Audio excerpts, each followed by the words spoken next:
In this video, I'd like to consider what it is that social justice warriors think they're struggling against. What is the leftist perception of healthy masculinity?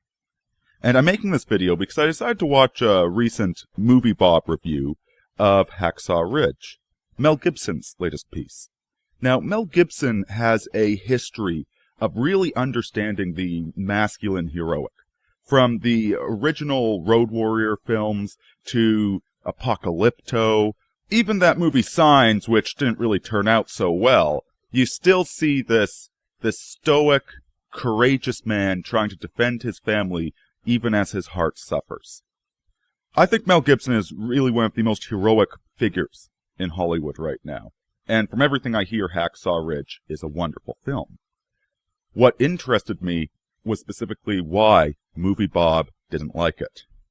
Listen to the following characterization of Mel Gibson. He's possessed of a profoundly disturbed psyche driven by a toxic melange of masochism, self-hatred, masculine overcompensation, and martyr complex religiosity, and that's apparent even in a cursory glance at his filmography as director. Did you catch all that? Masochism, self-hatred, masculine overcompensation, and martyr complex religiosity.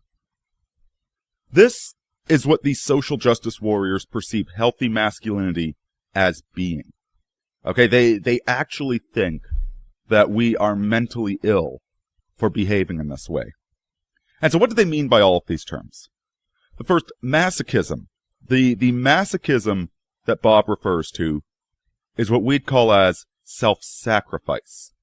The fact that it's a man's duty to work and to provide.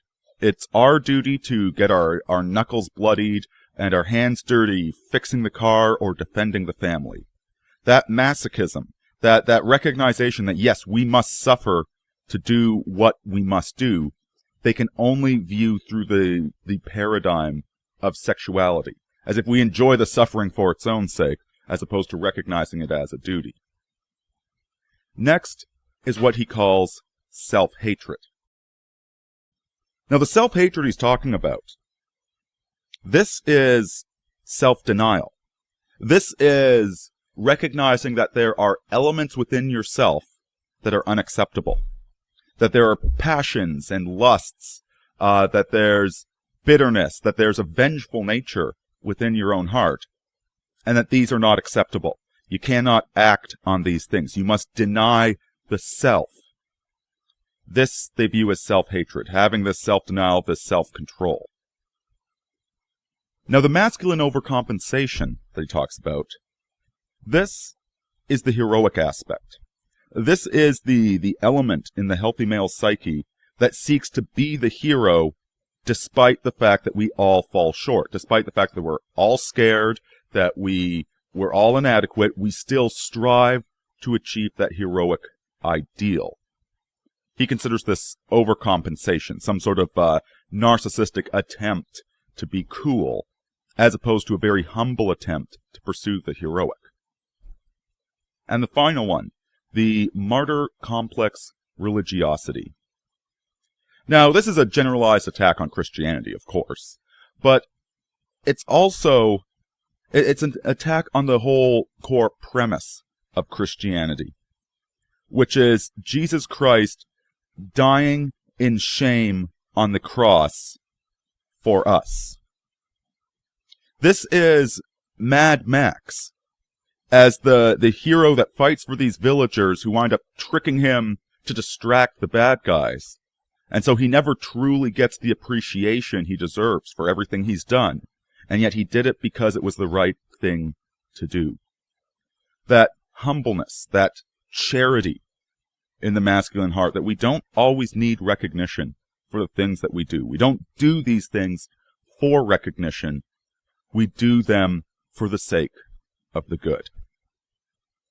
These SJWs really view moral behavior and self-sacrifice and holding oneself up to standards. They view this as a pathology.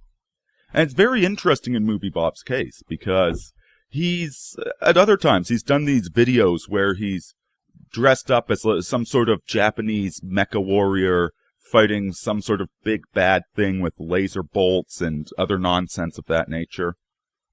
he has a very infantilized, juvenile understanding of all of this. Like, there's the realm of heroic violence, which only exists with lasers and aliens and mech warriors and cartoons. A very childhood understanding of what it means to be a hero.